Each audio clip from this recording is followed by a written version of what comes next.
After more than 3 decades behind the camera and in the edit suite, our friend, Pat Metzler, is preparing to retire. I don't know what the place will be like without him. Pat had the instinct of storytelling that you couldn't teach.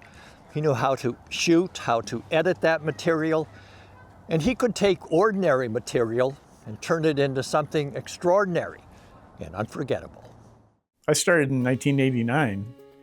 So that'll put me at 37 years come April.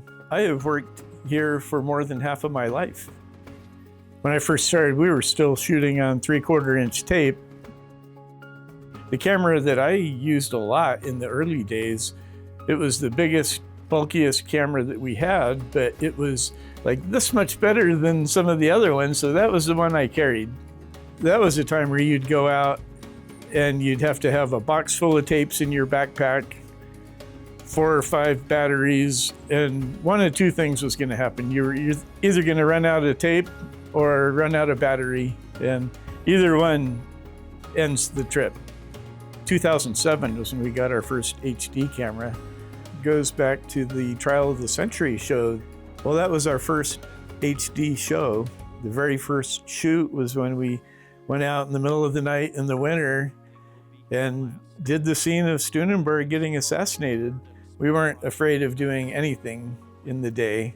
I guess I call it a docu-drama because we had to rely on actors, and Joan Hill Yost, I think, was in charge of the costuming.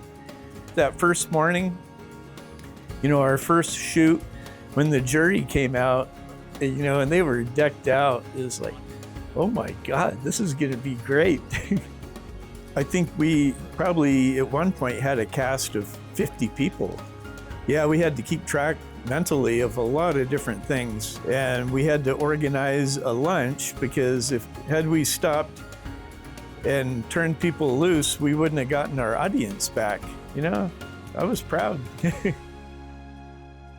I've had the opportunity to work with Pat over the last 15 years. During that time, he's seen lots of changes. Cameras have gotten a lot smaller, lighter, and even better.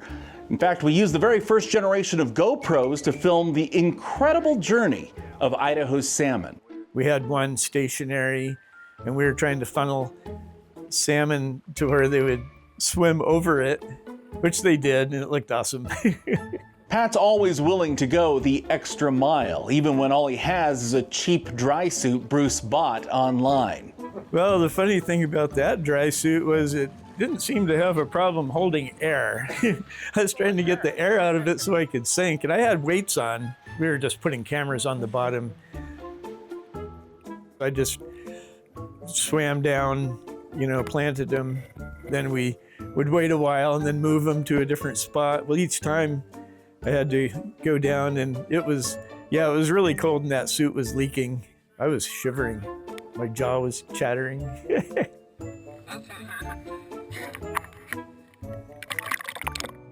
Recently, in editing some of these shows, that I have shot my own historic footage. The 1990 centennial trip in the wooden scows down the Salmon River. That was a historical event now when you hear people talking about it. Sunshine Mine was another one. We were trying to tell a story of the Sunshine Mine, and it was the 50-year anniversary of the big disaster there that was just horrible. So we're telling a story about what that area has been like since then. It was kind of a progression through time, and I had a lot of footage I had shot up there. I spent a whole day underground shooting stuff back in the 80s. As we went, I had used old film when we were talking about the really early days. And then, some of the stuff I shot that was new at one time, I needed stuff that looked old, and I had it. Having worked here, I've been able to do things and go places like One Water, One Air, One Earth, where we have a documentary about a Shoshone medicine man, and we went to Sweden. Aaron and I went to Houston together. We were in the actual control room that landed the first moon mission. And if you look at any of the historic footage, you can see the things on the wall. Nothing has changed.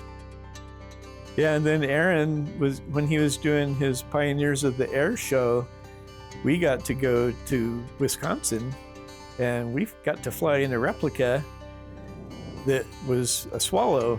That was the plane that opened up the mail routes in Idaho.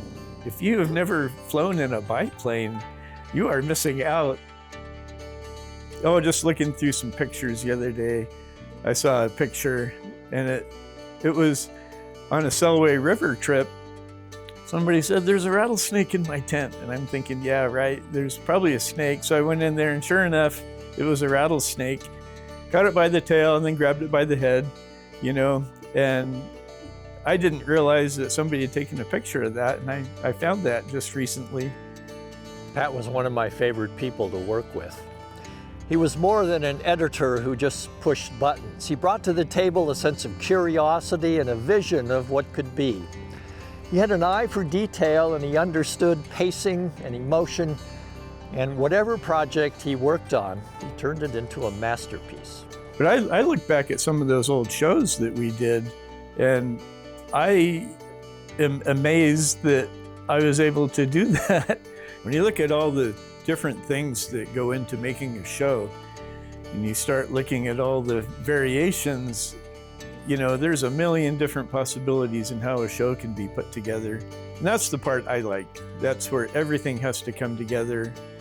And just because there are so many different ways, it really, I can steer something the way I want it to.